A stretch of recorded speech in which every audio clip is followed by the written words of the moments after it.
حضرت ابو سعید رضی اللہ تعالیٰ عنہ فرماتے ہیں کہ دنیا بھر میں جہاں بھی جو پتھر اٹھایا گیا اس کے نیچے سے تازہ خون نکلا، آسمان سے خون برسا، شام، کوفہ وغیرہ میں ہر گھر کے در و دیوار پر خون ہی خون نظر آتا۔ جن کے کپڑوں پر یہ خون لگ گیا تھا ان کپڑوں کا ایک ایک تار علیحدہ ہو گیا مگر خون کا دھبا نہیں گیا۔ علماء فرماتے ہیں کہ شفق کے ساتھ جو تیر سرخی دیکھی جاتی ہے یہ شہادت امام سے پہلے نہ تھی، بعد شہادت یعنی 6 مہینہ تک آسمان کے کنارے سرخ رہے، اور اسی طرح یہ سرخی ظاہر ہوئی، اور حضرت ام معبد کی بہن کی صاحبزادی حضرت محمد مصطفیٰ احمد مجتبیٰ صلی اللہ علیہ وآلہ وبارک وسلم فرماتی ہیں کہ میرے خیمہ میں تشریف لائے، کچھ دیر آرام فرمانے کے بعد جب بیدار ہوئے تو پانی طلب فرمایا، اپنے دونوں ہاتھوں کو دھویا اور کلی فرمائی۔ خیمہ کے باہر جھاڑیوں میں جہاں پر حضور علیہ الصلوۃ والسلام نے کلی کا پانی ڈالا تھا، صبح ہم نے دیکھا تو وہاں پر ایک عجیب قسم کا درخت پیدا ہو گیا اور جس میں بڑے بڑے پھل لگے ہوئے، جن میں عنبر کی جیسی خوشبو اور شہد جیسی مٹھاس ہے۔ ان پھلوں میں یہ خاصیت تھی کہ اگر بھوکا کھائے گا تو سیر ہو جائے، پیاسا کھائے سیراب ہو جائے، بیمار کھائے شفا یاب ہو جائے، اور کوئی اونٹ یا بھیڑیا بکری وغیرہ اس کا پتہ کھائے تو اس کا دودھ زیادہ ہو جائے۔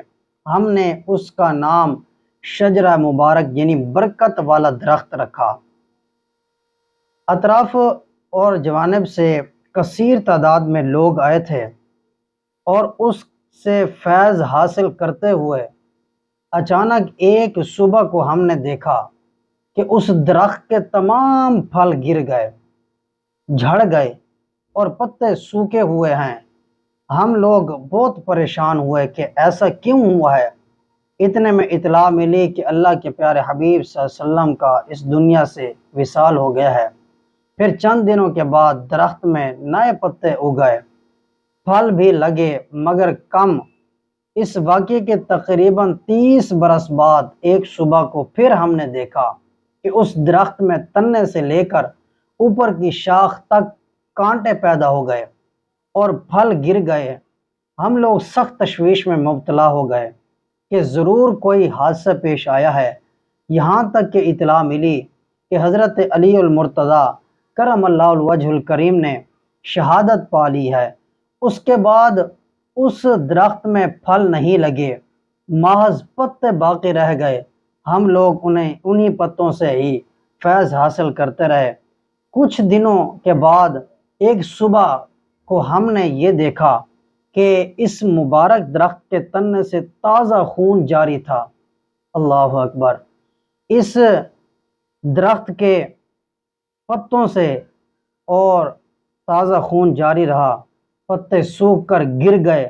ہم لوگوں نے گمان کیا شاید پھر کوئی حادثہ پیش آیا ہے، پھر کوئی حادثہ پیش آیا ہوگا، تو کیا دیکھتے ہیں کہ وہ پورے طور پر حادثہ پیش کس طرح رونما ہوا کہ دن اسی وحشت اور پریشانی کے عالم میں گزرا۔ رات کے وقت اس درخت سے رونے کی آواز آئی۔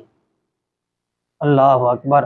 اس درخت سے رونے کی آواز آئی جس طرح ایک آدمی گڑ گڑا کر روتا ہے، زاروں قطار روتا ہے، آواز سے روتا ہے، تو وہ درخت بھی اسی طرح رو رہا تھا۔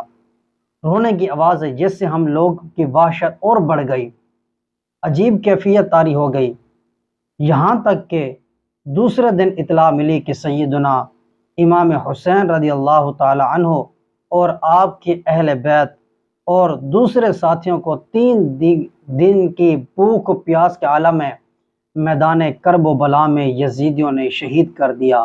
پھر وہ درخت کبھی شاداب نہیں ہوا، کبھی اس پر نہ پتے آئے، نہ کبھی اس پر پھل لگے، وہ سوکھے کا سوکھا ہی رہ گیا۔